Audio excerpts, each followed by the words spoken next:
Znajdujemy się obecnie w kwaterze polowej Himmlera. To tutaj, w tym miejscu, nie bywał on zbyt często.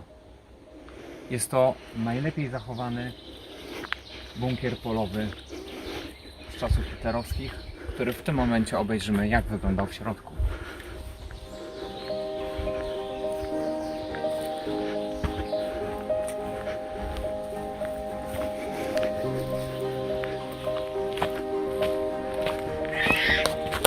Większość bunkrów był również wysadzanych w momencie, kiedy Niemcy się wycofywali. Natomiast ze względu na grubość swoich ścian pierwotnie został tylko delikatnie uszkodzony.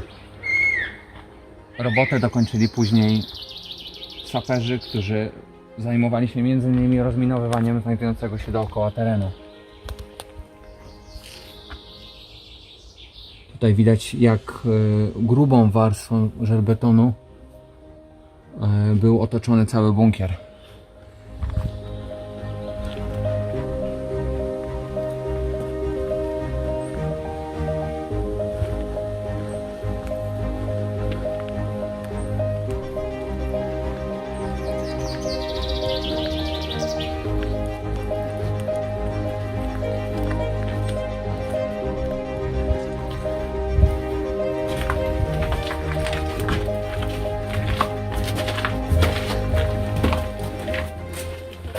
Ciekawe, bunkier pierwotnie był cieńszy, natomiast kiedy pod koniec wojny alianci stworzyli większe bomby, warstwa została powiększona o dodatkowe 2 metry. Tutaj widzimy jedno z pomieszczeń, które zostało prawie całkowicie zawalone. W środku znajduje się właściwie gruz tylko.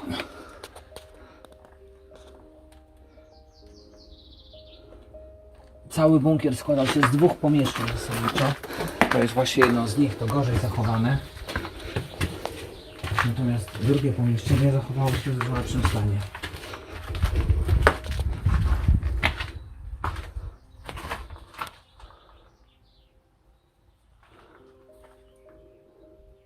Tu widać w ogóle pozostałości jakiejś instalacji. Teraz widzę. Wygląda jak na przewód elektryczny na przykład. Tu mógł być jakiś taki element. Tutaj zachowały się na przykład elementy wentylacji.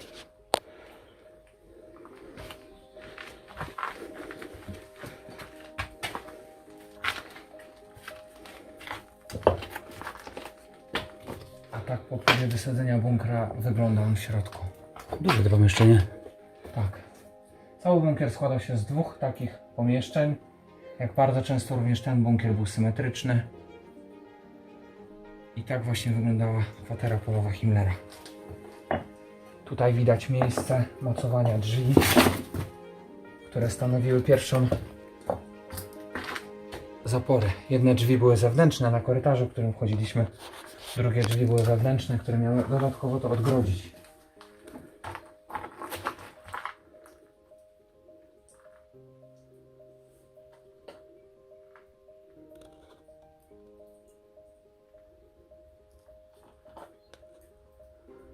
Warto przypomnieć, że Heinrich Himmler był szefem SS oraz specjalnej policji. To on odpowiadał za program obozów koncentracyjnych. Planował tak zwaną ostateczne rozwiązanie kwestii problemu żydowskiego, ale też m.in. za program Lebensborn, czyli kontrolowanych urodzin dzieci czystych aryjsko. W samym bunkrze niestety przebywał według zapisów rzadko. Wolał być częściej w swojej willi. A tutaj chyba jest pozostałość drabiny nawet, czy to jest żadne? Może być nawet pozostałość drabiny. Bardzo często właśnie te bunkry miały drabinę z możliwością wejścia na górę, gdzie bardzo często znajdowały się również obiekty do obrony całego obiektu.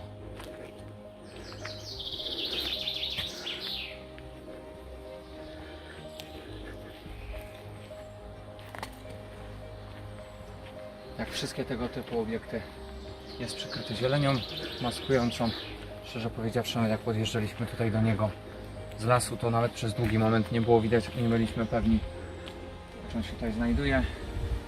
Jak wszystkie bunkry, on był po prostu pokrywany trawą morską wymieszaną z betonem, która przez lata zachowywała w jakiś sposób swoje właściwości.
Ciekawe, ktoś zauważy mistrza drugiego planu. Dante właśnie sam szedł do przyczepy. Chyba chce już jechać. On nie jest przyzwyczajony do tak długich przerw. A to jest serwis, no. Robimy serwis dziecka. Naprawdę ty to kręcisz? Tak? No to nie można pokazać serwisu dziecka? Dziecko się serwisuje na boku, Dziecko się serwisuje na boku, tak? czasem na podłodze, czasem na stole.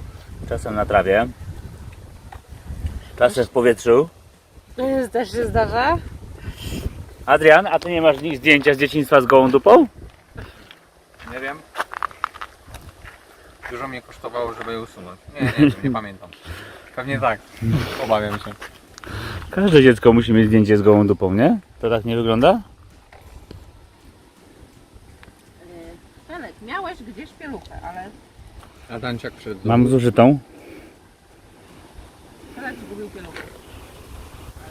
Adanciak sam szedł do wozu i krzyknął do kierowcy magiczne za tym samochodem.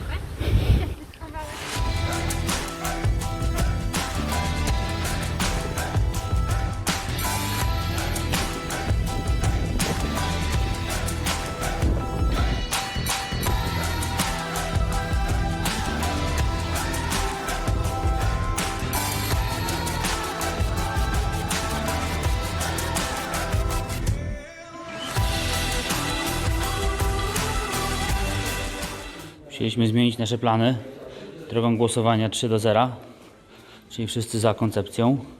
Postanowiliśmy zamiast jechać do Ełku, dojechać do Giżycka. Dzisiaj niestety jest znowu silny wiatr, zmienił się kierunek, ale niestety na taki, który znowu mam w twarz. Musielibyśmy zrobić prawie 60 km, żeby dotrzeć do Ełku i była obawa, że to się nie uda.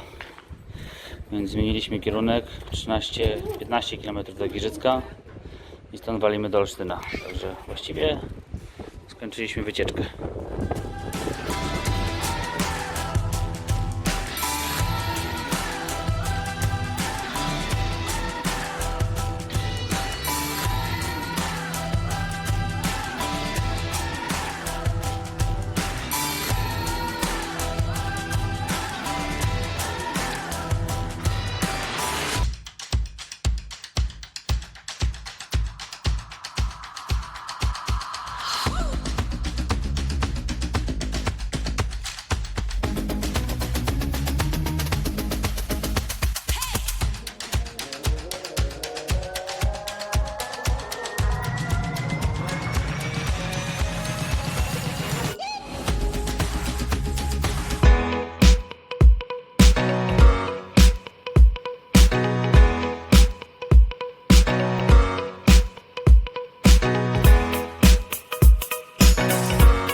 co, Adrian? Co? Szybka akcja gwarancyjna będzie, nie? A co się stało? Bagażnik złamany.